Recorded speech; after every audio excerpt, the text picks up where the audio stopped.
Good morning students.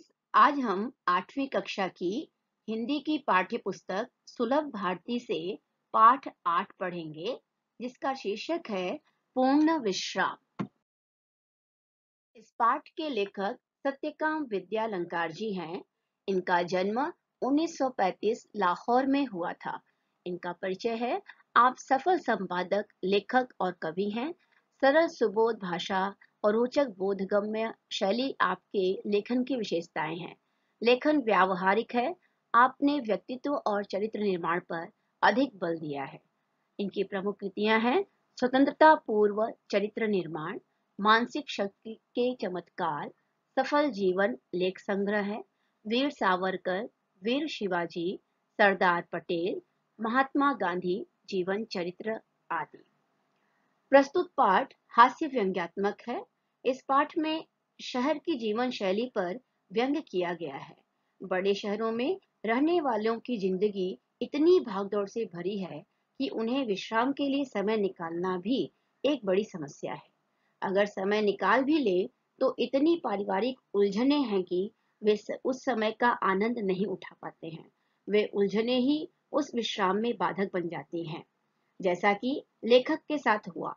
Doctor की सलाह पर लेखक बड़ी मुश्किल से समय निकालकर जुहू पर जाकर 2 दिन विश्राम करने का कार्यक्रम बनाते हैं, परंतु घर की चिंता के कारण उन्हें उल्टे पांव लौटना पड़ता है। तो आइए पाठ आरंभ करते हैं और इस कहानी का आनंद लेते हैं। डॉक्टर ने बांह पर काला कपड़ा लपेटा और रबड़ की थैली से हवा फूंककर नाड़ी की गति देखी, अर्थात ब्लड प्रेशर नापा। फिर बोला, कुछ सीरियस नहीं है। सीरियस? गंभीर। दफ्तर से छुट्टी लेकर बाहर हो आइए। विश्राम आपको पूर्ण निरोग कर देगा। विश्राम अर्थात आराम करना, लेकिन विश्राम भी पूर्ण होना चाहिए। तो पत्नी बड़ी प्रसन्न हुई। घर जाकर श्रीमती जी से कह दिया, जुहू की तैयारी कर लो, हम 2 दिन पूर्ण विश्राम करेंगे। एक दिन बाद पूर्णिमा भी थी। चांदनी रात का मजा जुहू पर ही है। एक दिन पहले आधी रात से ही उन्होंने तैयारी शुरू कर दी। 2 बजे का अलार्म बेल लग गया। स्वयं वह 2 से पहले ही उठ बैठी और कुछ नोट करने लगी। श्रीमती जी ने इन सब कामों की सूची बनाकर मेरे हाथ में दी। गैरेज में पहुंचकर श्रीमती जी ने मोटर में हवा भरने की पिचकारी अर्थात पंप, ट्यूब वॉल, रबड़ सॉल्यूशन, 1 गैलन इंजन ऑयल आदि आदि चीजें और भी लिखी थी। दिन भर दौड़ धूप करके पाय धुनी से मिस्त्री लाया। सुबह से शाम हो गई, मगर शाम तक 4 में से 2 खिड़कियों की चटखनियां भी नहीं कसी गई। चटखनियां सिटकनी। मोटर के लिए जरूरी सामान लाते लाते रात तक दिल की धड़कन 2 गुनी हो गई थी। रात को सोने लगे तो श्रीमती जी ने आश्वासन देते हुए कहा, दिलासा देते हुए कहा, कल जुहू पर दिन भर विश्राम कर लेंगे तो थकावट दूर हो जाएगी। श्रीमती जी ने अपने कर कमलों से घड़ी की घुंडी घुमाकर अलार्म लगा दिया और खुद बाहर जाकर मोटर का पूरा मुआयना करके यह तसल्ली कर ली कि सूची में लिखा सब सामान आ गया या नहीं। मुआयना, जांच करना। सुबह 5 बजते ही अलार्म ने शोर मचाया। रोशनी होते न होते जुहू की तैयारी चरम सीमा पर पहुंच गई। स्टोव को भी आज ही धोखा देना था। वह हर मिनट बुझने लगा। आधा घंटा उसमें तेल भरने धौंकनी करने में चला गया। आखिर चाय का प्रोग्राम स्थगित कर दिया गया और हम दत्तचित्त हो तैयारी में जुट गए। वाटरलू जाने से पहले नेपोलियन ने भी ऐसी तैयारी न की होगी। ऐसी महत योजनाओं के संपन्न करने में हम पति पत्नी परस्पर सहयोग भावना से काम करने पर विश्वास रखते हैं। सहयोग भावना हमारे जीवन का मूल मंत्र है। सहयोग मन, वचन, कर्म इन तीनों से होता है। जीवन का यह मूल मंत्र मुझे भूला न था। श्रीमती जी मुझे मेरे कामों की याद दिलाने लगी और मैं उनके उपकार के बदले उनकी चिंताओं में हाथ बटाने लगा। अब आगे लेखक और श्रीमती जी के बीच में, उनकी श्रीमती जी के बीच में जो संवाद होंगे वे घरेलू उलझनों को दर्शाते हैं। थोड़ा ध्यान दीजिएगा। आगे चलते हैं। मैंने याद दिलाया, पूड़ियों के साथ मिर्ची का अचार जरूर रख लेना। श्रीमती जी बोली, अचार तो रख लूंगी, पर तुम भी समाचार पत्र रखना न भूल जाना। मैंने अभी पढ़ा नहीं है। मैं बोला, वो तो मैं रख लूंगा ही, लेकिन तुम वह गुलबंद न भूल जाना जो हम पिछले साल कश्मीर से लाए थे। जुहू पर बड़ी सर्द हवा चलती है। गुलबंद तो रख लूंगी, लेकिन तुम कहीं बेदिंग सूट रखना न भूल जाना, नहीं तो नहाना धरा रह जाएगा। और तुम कहीं रबर कैप भूल गई तो गजब हो जाएगा। वह तो रख लूंगी, लेकिन कुछ नोट पेपर लिफाफे भी रख लेना। और देखो, राइटिंग पैड भी न भूल जाना। राइटिंग पैड का क्या करोगी? कई दिन से माँ की चिट्ठी आई पड़ी है, जुहू पर खाली बैठे जवाब भी दे दूंगी। यूं तो वक्त भी नहीं मिलता। और जरा वे चिट्ठियां भी रख लेना जिनके जवाब देने हैं। चिट्ठियां ही रह गईं तो जवाब किसके दोगे?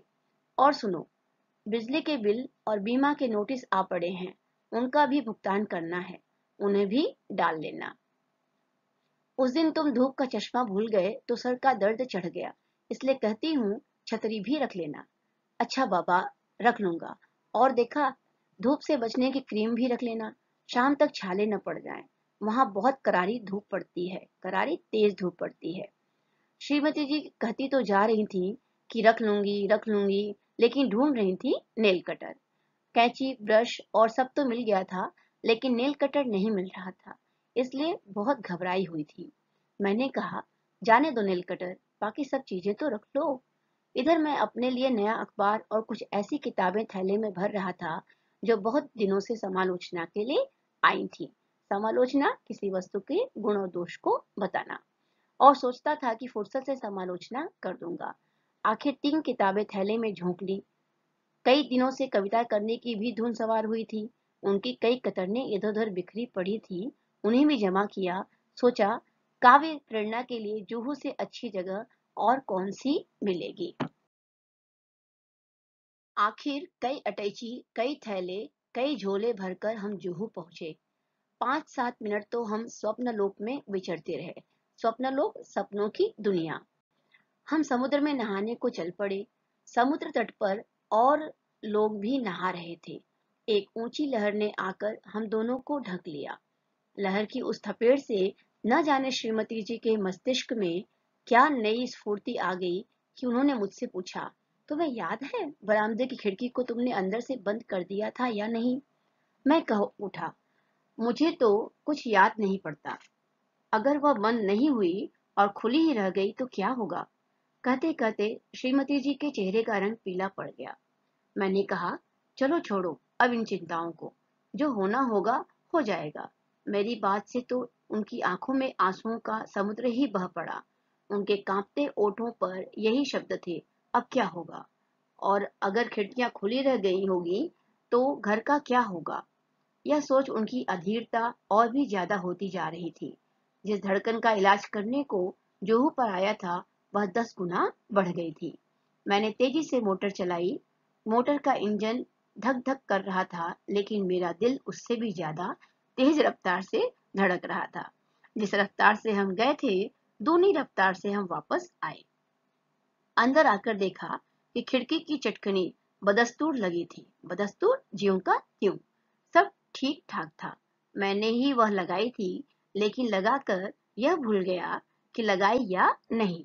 और उसका नतीजा यह हुआ कि पहले तो मेरे ही दिल की धड़कन बढ़ी थी, अब श्रीमती जी के दिल की धड़कन भी बढ़ गई। मुझे याद आ रहे थे पूर्ण विश्राम और पूर्ण निरोग।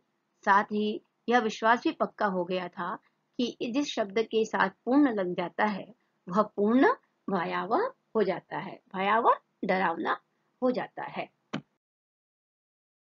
आइए अब शब्द वाटिका देखते हैं और शब्दों मुहावरों का अर्थ देखते हैं। धौंकनी करना, हवा भरना। झल्लाना, बहुत बिगड़ जाना या झुंझलाना। इसमें मुहावरे आए हुए थे। आंखों से ओझल होना, गायब हो जाना। हाथ बटाना, सहायता करना। चेहरे का रंग पीला पड़ना, घबरा जाना। धुन सवार होना, लगन होना। अब आगे क्वेश्चन आंसर है, ये आपको क्वेश्चन आंसर लिखने हैं। संजाल पूर्ण करो। जिस आकृति में क्वेश्चन आंसर दिए गए हैं उसी आकृति में आपको कृतियां करनी है। प्रवाह तालिका पूर्ण करना है। और थर्ड क्वेश्चन है पर्यायवाची शब्द। पर्यायवाची शब्द अर्थात समानार्थी शब्द। मैं एक समानार्थी आपको पर्यायवाची शब्द बता रही हूँ, आगे के आपको करने हैं। ऐनक, ऐनक का एक होता है समानार्थी शब्द चश्मा, दूसरा आपको लिखना है। फिर भाषा बिंदु में आपको समुच्चारित भिन्नार्थक हिंदी शब्दों के अर्थ लिखना है और उन शब्दों का अलग अलग वाक्य में आपको वाक्य में उनका प्रयोग करना है। जैसे एक उदाहरण में दे रही हूँ आपको, हार। अब यहाँ हार का दो अर्थ है। एक हार का अर्थ होता है फूलों का हार, जैसे हमने भगवान जी पर फूलों का हार चढ़ाया। दूसरा हार हारना, जैसे युद्ध में हम हार गए। तो इसी तरह से आगे जो शब्द दिए गए हैं उनका आपको वाक्य बनाना है। और उपयोजित लेखन में आपको पत्र का प्रारूप दिया गया है, आपको औपचारिक पत्र लिखना है। धन्यवाद।